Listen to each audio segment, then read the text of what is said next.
Hello little champs, welcome back to Pragati Little Genius Play School YouTube channel.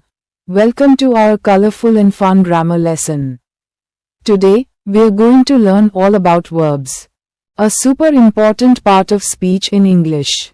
Get ready to jump into action, because verbs are all about doing, being, and more. Welcome to our grammar lesson. In this video, we'll explore what verbs are, the different types of verbs, verb tenses, active and passive voice, and so much more. Let's dive into the world of verbs together. Verbs are words that express actions, events, or states of being. For example, run, jump, think, exist, these are all verbs.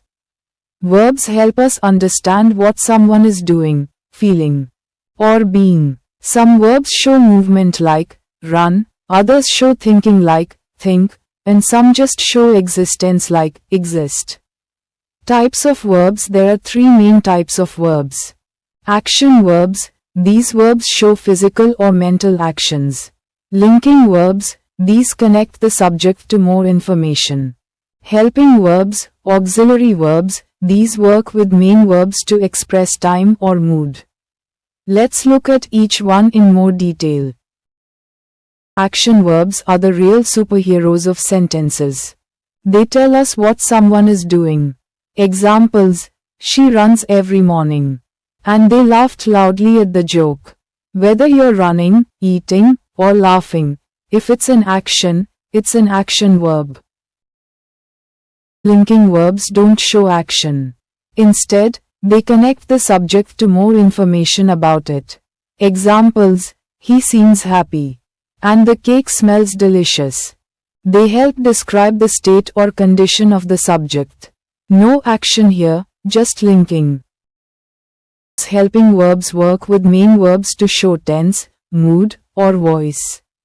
Examples: she is singing beautifully, and they have been waiting for hours. Helping verbs like is, have, and been make the meaning of the main verb clearer and more specific. Transitive and intransitive verbs. Verbs can also be transitive or intransitive. Transitive verbs need a direct object. Example: she ate the cake. Intransitive verbs do not need a direct object. Example: he laughed. Some verbs need something to act upon, and some just act all on their own. Regular and irregular verbs. Regular verbs follow the rules. Walk, walked, walked. Irregular verbs break the rules. Go, went, gone. Some verbs are neat and predictable, while others are wild and don't follow the usual path. Verb tenses show when something happens. Past tense, action already happened. She played tennis yesterday. Present tense, action is happening now. He teaches English. Future tense, action will happen later. They will arrive tomorrow. Tenses help us understand time in our sentences. Subject-verb agreement. The verb must agree with the subject in number and person. Correct: she sings beautifully. Incorrect: she sings beautifully. Always make sure your subject and verb are best friends who match perfectly. A verb phrase is a group of words made up of a main verb and one or more helping verbs. Examples: she has been studying all night. And they are going to visit their grandparents. Verb phrases give extra details and help express more complex ideas. Thank you for watching. Don't forget to like, share and subscribe.